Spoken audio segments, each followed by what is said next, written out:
Good morning, ladies and gentlemen. Welcome to the SYNERGIA Energy Limited investor presentation. Throughout this recorded presentation, investors will be in listen-only mode.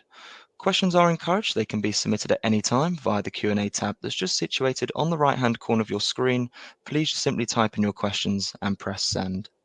The company may not be in a position to answer every question it receives during the meeting itself. However, the company can review all questions submitted today and will publish those responses where it is appropriate to do so. Before we begin, we would just like to submit the following poll, and if you could give that your kind attention, I'm sure the company would be most grateful. And I would now like to hand you over to CEO Roland Wessel. Roland, good morning, sir.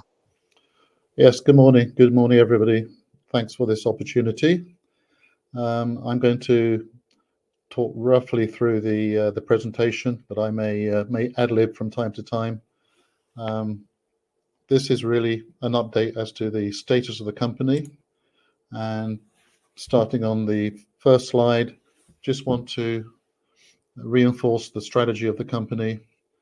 It's very much a carbon reduction strategy, and we're focusing on two major CCS projects and the Cambay gas field development in India. So the Medway Hub CCS project is now a joint venture with Harbour Energy, because Harbour Energy has purchased Wintershall Dea. That was effective in September. And this is very much a major T&S service project, transporting CO2 from both the Medway power station target emitters and also European target emitters from Zeebrugge, Rotterdam, Wilhelmshaven, etc. Some developments in India. The major development obviously was the farm out of the Cambay PSC to Ceylon Exploration Limited. They are now basically conducting a $20 million work program, which we have a free carry, and I'll come into the details of that work program further into the presentation. And then finally, in terms of our strategy, we are pursuing a major CCS scheme in India to take carbon dioxide emissions from the proximity to the Cambay PSC for storage in a formation called the Olpad formation. And we're in the process of pulling together a proof of concept pilot scheme.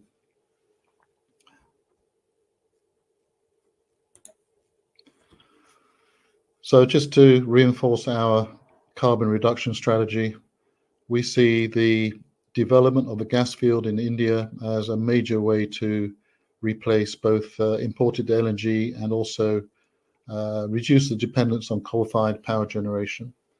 So it's not a direct carbon reduction strategy as would be classically thought of, but by burning gas rather than coal, for example, there will be a fairly dramatic reduction in CO2 emissions in India.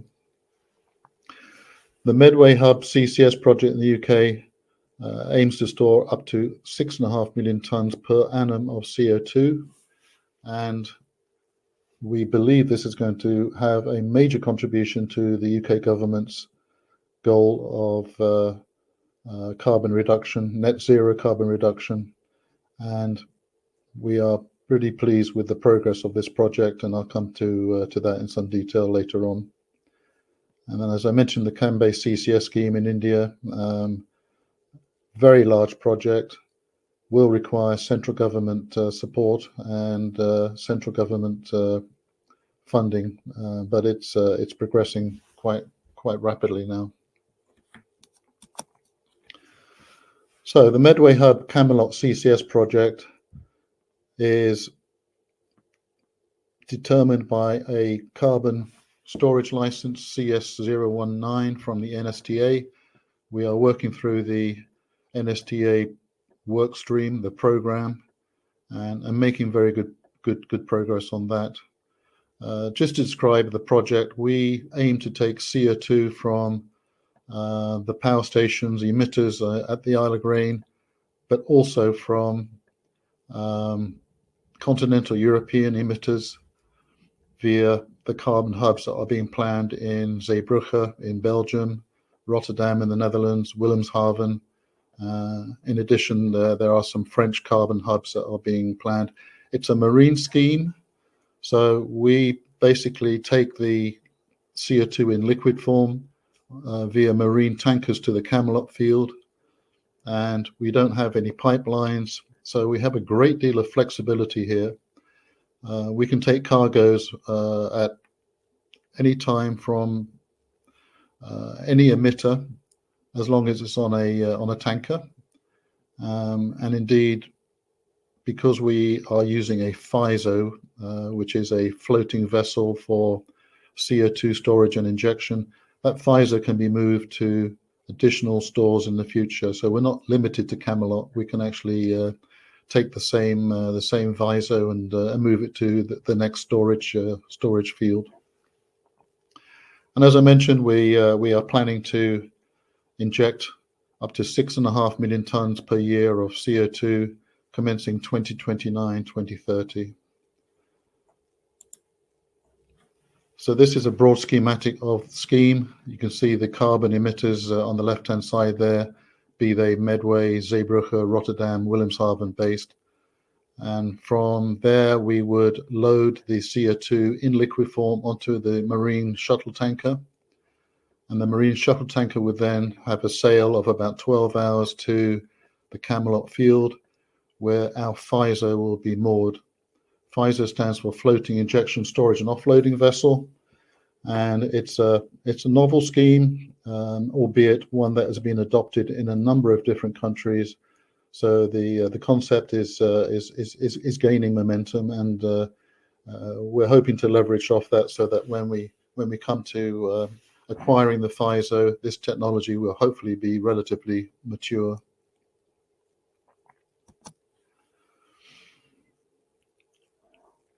The Fiso has a number of advantages, as I mentioned before. Essentially, the Fiso is a CCS version of a floating production vessel that's been in use by the oil and gas industry for decades. The Fiso incorporates storage, loading facilities to take CO2 from the tankers, put it into the storage on board the Fiso, and then we have pumping equipment to inject CO2 into the reservoir via umbilicals. The reservoirs being two primary reservoirs in the Camelot storage complex, the Bunter sandstone and the Rotliegend Liman sandstone. So what this does is eliminates any needs for pipelines. It allows us to take CO2 deliveries from just about anywhere, as long as they are on a tanker. And just to describe how we intend to go about this, we do not intend to own the Fiso and the marine tankers. We intend to enter into long-term leasing of those assets. So the timeline for the project, we're going through the site characterization phase at the moment. The early risk assessment is an ongoing document, if you will. It's a live document that gets updated as we do more and more technical work. The storage permit application is planned for 2028, at which point hopefully we will have contracts lined up for taking CO2 on a TNS, transportation and storage service from the emitters. And also we would anticipate that we would pass by the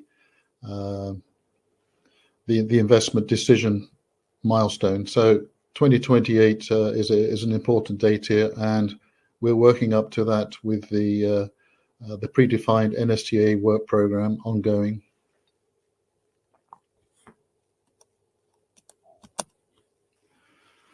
So some of the commercial highlights here. As mentioned, Wintershall were awarded in conjunction with SYNERGIA a carbon storage license in June of 2023. Harbour Energy has now purchased Wintershall Dea, so Harbour Energy are our new 50/50 joint venture partners. SYNERGIA remains as operator.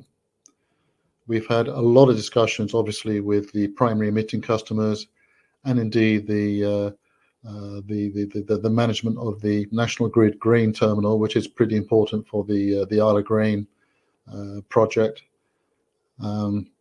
We are now very much focusing on providing a transportation and storage project. So we're not going to get involved in the carbon capture of the CO2 from the power stations. We simply will provide a service to collect the liquid CO2 from the Isle of Grain, or indeed Zeebrugge, Rotterdam, Wilhelmshaven, transport that CO2 to the Camelot storage complex and inject the CO2 into the storage complex for permanent storage. This is going to be a merchant scheme, so we plan to provide a T&S service on a tariff basis, so many pounds per tonne, on a long-term contracted basis, and hopefully we will be able to offer the emitters an advantage over the prevailing cost of emitting CO2 to the atmosphere. It's not predicated by UK government funding, albeit we are encouraged with the recent announcement by the UK government of the Track 1 projects, some £22 billion of funding. This means that the UK is very serious about CCS, but our read is that beyond those initial Track 1 projects, the funding will not necessarily be there, and I think the government's going to be relying on merchant schemes such as our own to meet their net zero targets.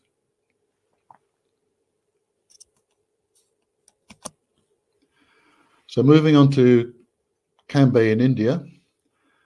This is just a recap. Cambay PSC is essentially a gas field development in the Eocene reservoir, where we believe we have a TCF of contingent gas resources. It's onshore Gujarat state. The reservoir is a tight siltstone, so it requires fracking to provide commercial production rates. It's a very thick reservoir, between 50 and 90 meters across, and it's not an exploration project. This is a monetization project, because over 30 wells have been drilled into the Eocene and have tested with gas production. So essentially, this is a very important asset to the company. We are anticipating very, very good results from the farm out agreement that we executed with Ceylon Exploration in February, and it was given central government approval from the Indian government in August of 2024. So the work program is commencing as we speak. We have received a $2.5 million upfront cash payment from Ceylon for the back costs on the project. We also can anticipate up to $9 million of production-linked bonuses going forward during this 18-month work program. And the work program is kicking off with workovers of up to 6 wells. These are legacy wells that have demonstrated productivity. The work program is varied according to the individual wells. Some of the wells will be given artificial lift equipment to stimulate production. Some of the other wells will be reperforated. And the details of the individual well performance and workover progress will be announced as we go through the program. But we're pretty pleased with the thorough approach that Ceylon are taking to this development program. They're being very assiduous in terms of making sure that as much knowledge as possible is gained ahead of the drilling of the new wells, which will commence Q2 of 2025. So 3 new wells will be drilled. 2 of them will be vertical and 1 will be horizontal. And we anticipate a significant increase in production, gas production from those wells. And in addition, obviously, we anticipate significant increased cash flow from the project. The whole aim here is that come the end of the 18-month work program, we're generating sufficient cash flow from the field that will self-fund a full development program. In order to exploit all of the reserves in the Eocene, some 205 BCF of P50 reserves, we will need to drill in excess of 30 wells, and we anticipate that will be a self-funded project from the incremental gas production from the 3 new wells.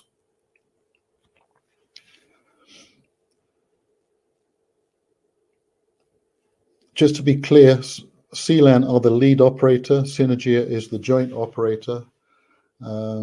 Consistent with the fact that CLAN are funding this $20 million work program, it's only logical for them to take the lead in terms of operatorship, but we are joint operators, so we're very, very much involved in the definition of the workovers, definition of the new well drilling program.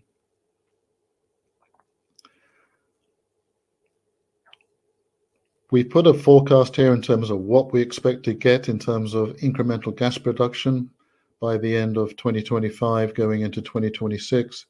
We're targeting 8 million scuffs a day. That's 2 million scuffs a day from the vertical wells and 4 million scuffs a day from the horizontal well. This is guidance. Obviously, until we actually drill and put these wells on stream, we can't give any definitive estimates, but we're anticipating a significant uptick in cash flow from the field. And currently, we're enjoying very strong pricing. We're getting approximately $9 per MCF from the low pressure grid. So this should be a very significant increase in the fortunes of both SYNERGIA Energy and also CLAN. And then moving on to the Cambay CCS project, this is something that we introduced to the regulator, the director of hydrocarbons, at the beginning of last year. We represented to the new director general of the DGH in July of this year. That resulted in a request from the DGH for us to pull together a proof of concept pilot project to essentially prove up the OLPAD formation. The OLPAD formation is our target formation. It sits below the Eocene reservoir. It's a very, very thick formation. It extends way beyond the Cambay PSC license, and we believe the OLPAD could be India's equivalent of the Bunta sandstone in terms of a significant regional CCS resource where significant volumes of CO2 can be stored permanently. But we need to prove up the OLPAD. We've got a number of well logs that have been acquired as a result of drilling into the OLPAD, but we need to drill a pilot well into the OLPAD, take cores, do the petrophysical, geochemical analysis of the formation ahead of a full-scale CCS development. And the DGH have indicated that they will be supporting us to gain central government funding for this in India. We're also pulling together a consortium of partners to help us in the process. Those partners would include, for example, the Institute of Technology in Mumbai. We're asking the BGS here in the UK, who have ongoing CCS work in India, we're asking them to participate as well. So we believe this will be a flagship CCS project in India, and we're pretty excited by it.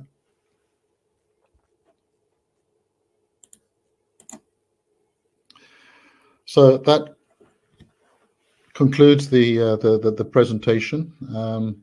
Hopefully, I've shed some light on the progress of the company. Personally, I'm pretty excited by the developments this year. Some of our shareholders may say, well, you know, things have gone slower than anticipated, but in the big picture, I think we've de-risked the Cambay field development by entering into this joint venture with Celan. We're very impressed with Celan's technical capabilities, and we look forward to finally providing shareholders some material return on investment from the Cambay field. We're also very excited by the CCS developments both in the UK and in India. And that concludes the presentation. Perfect. Roland, if I may just jump back in there, and thank you very much indeed for your presentation this morning. What I'll do is I'll just bring up your camera there. Ladies and gentlemen, please do continue to submit your questions just by using the Q&A tab that's situated on the right-hand corner of your screen. But just while the company takes a few moments just to review those questions that were submitted already, I'd just like to remind you that a recording of this presentation, along with a copy of the slides and the published Q&A, can all be accessed via your investor dashboard. Roland, as you can see, we have received a number of questions, and thank you to all of those on the call for taking the time to submit their questions. But Roland, perhaps if we dive straight into it, the first question that we have here reads as follows. There had previously been no indication, even in the RNS, that the work programme would include vertical wells. Can you discuss the reasons for this? Yes, actually, we did announce the plan to drill 2 vertical wells in addition to the horizontal well in our RNS of the 11th of September. But the rationale here is that the vertical wells will target areas of proven productivity and will provide additional well performance data ahead of the horizontal well at a much lower cost than a horizontal well. So it's a very logical thing to do.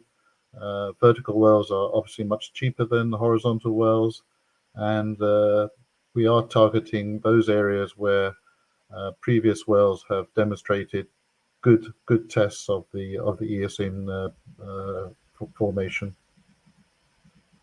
Perfect, thank you. The next question that we have here asks, the target for vertical wells is 2 million standard cubic feet of gas per day, which seems very high compared to the horizontal wells at 4 million standard cubic feet per day. Is this realistic? Well, some of the viewers will notice a slide where the Eocene wells are depicted and the initial test data from those wells. So vertical wells have been drilled into the Eocene. They weren't fracked. They didn't have artificial lift, and they have tested in excess of 2 million scf a day. So we believe with fracking and artificial lift, 2 million scf a day is a realistic target.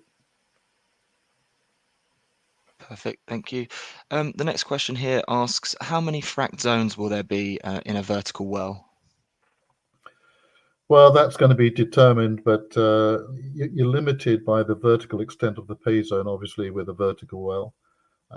But frankly, the number of fracks will be maximized to optimize production, and it's just pure economics. The cost of fracking is really the mobilization of the equipment.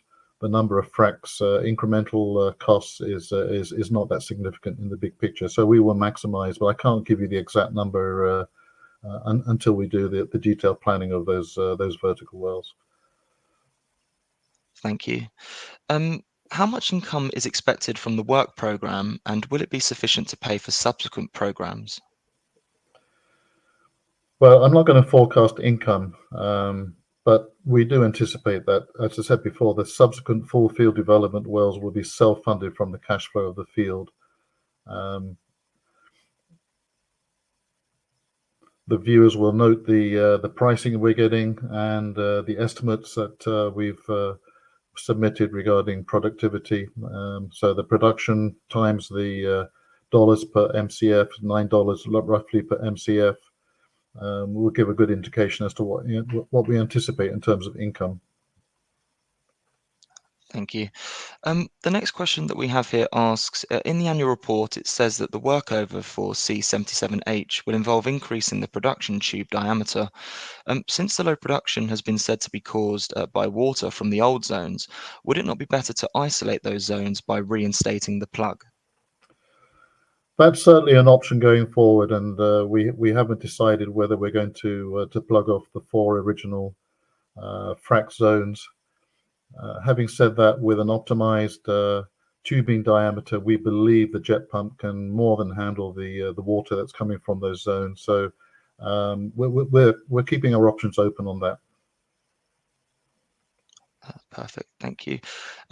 Is it still the intention to connect to the higher pressure grid with the consequent higher gas prices when production is sufficient? Yes, absolutely. In fact, we will need to connect to the high pressure grid when we get much beyond 6 to 8 million scarps a day, because the low pressure grid cannot take much more capacity than 6 to 8 million scarps a day. Luckily, the high pressure grid is not that far away. A relatively small diameter pipeline and connecting to that grid is going to be cost effective, and as we stated before, we hope to attract the higher marginal prices determined by the marginal cost of LNG that prevails for the high pressure grid.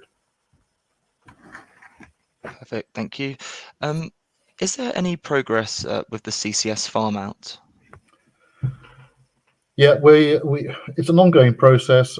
We still have a number of very interested parties. Having said that, Harbour Energy have indicated support of the Camelot project, so this has somewhat reduced the urgency of the farm out, but we're still keen to get an additional partner on board, and as soon as we have something definitive, we'll announce. But it's an ongoing process. Perfect. Thank you. The next question that's come in asks, have you considered taking your remuneration in shares rather than drawing out in excess of £100,000 a year?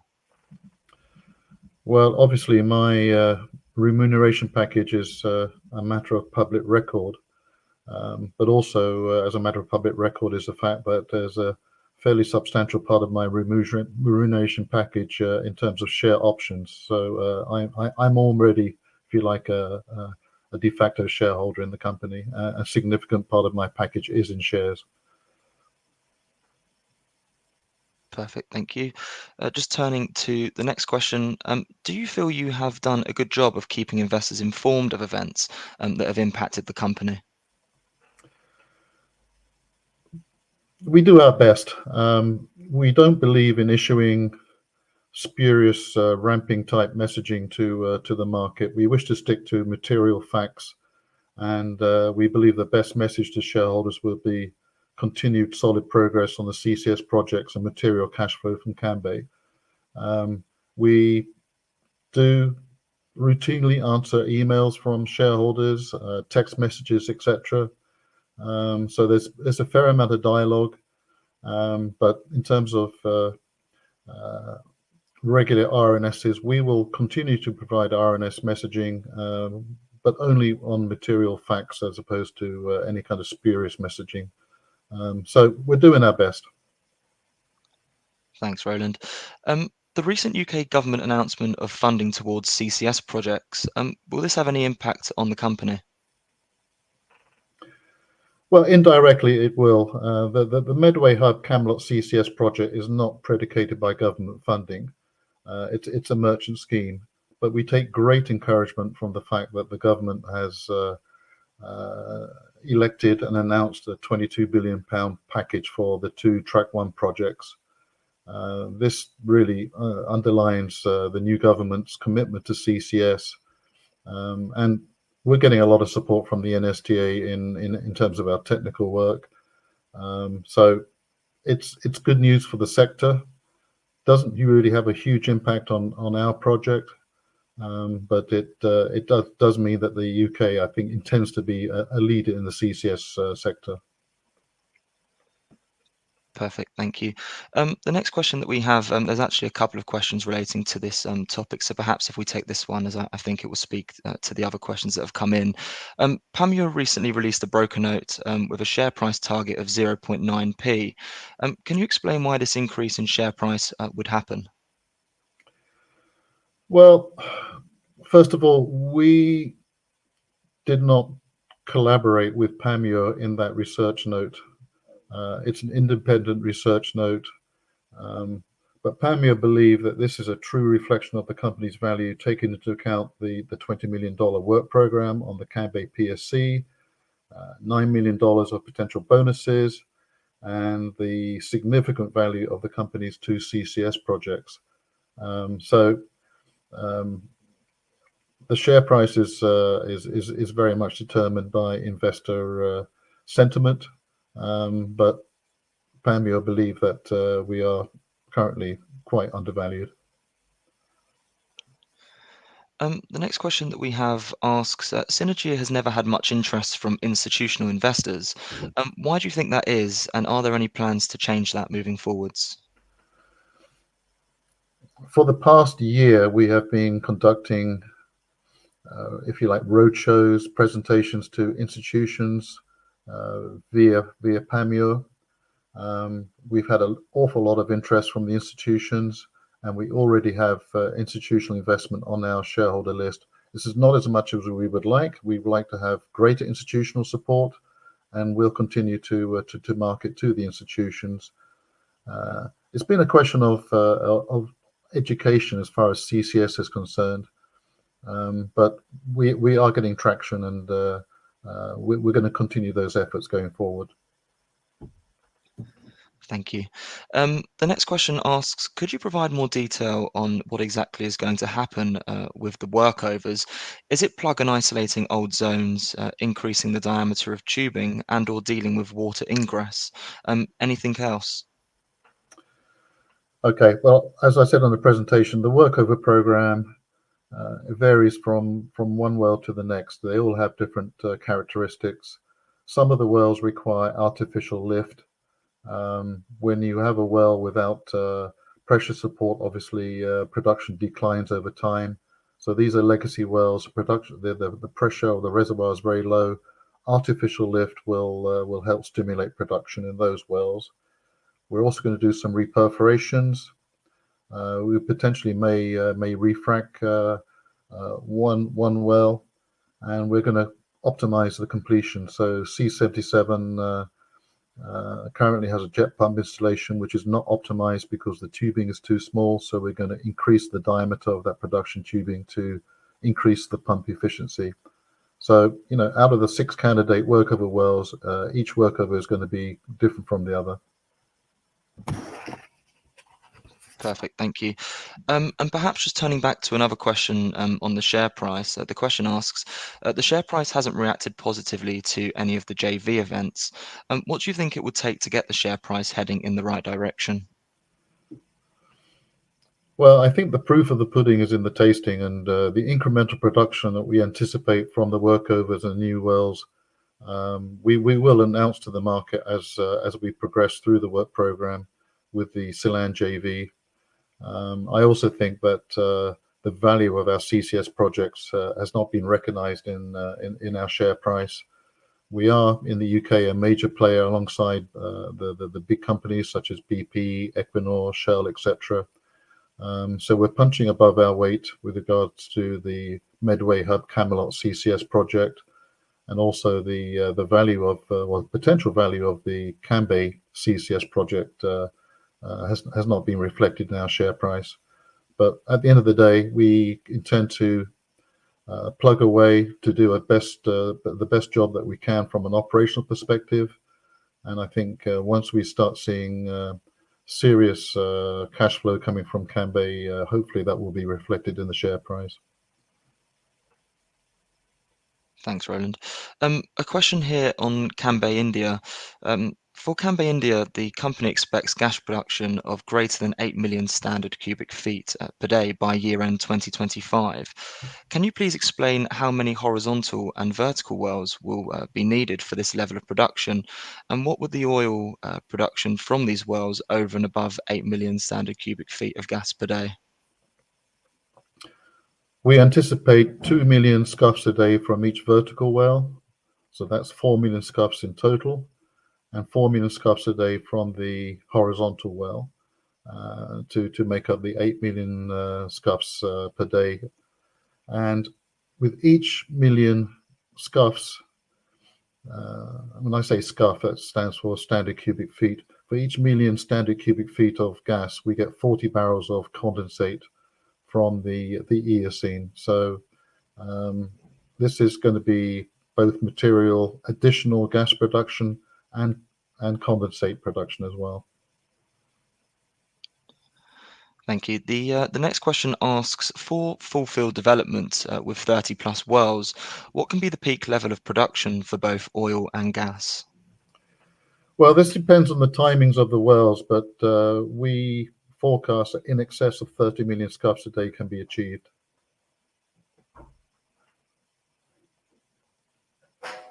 Perfect, thank you. And just a couple of final questions here. Given the inflation in prices of workover and drilling rigs, who will bear the cost between Cellen and Synergia if it turns out to be more than $20 million? Well, we have a very firm agreement with Sealand that we will review expenditure on a constant, ongoing basis. If we jointly decide to increase expenditure beyond the $20 million, then as per the JOA, it's a 50-50 split in terms of cost sharing. Thank you. And perhaps just one final question here. The question asks, the recent RNS lists 6 workovers in order of priority and says 3 to 6 workovers will be carried out. It seems very surprising that C77H is last on the list. Does this mean the well may not have a workover in the current program? Absolutely not. We do intend to work over C77, but it's our current big producer. It's our main production.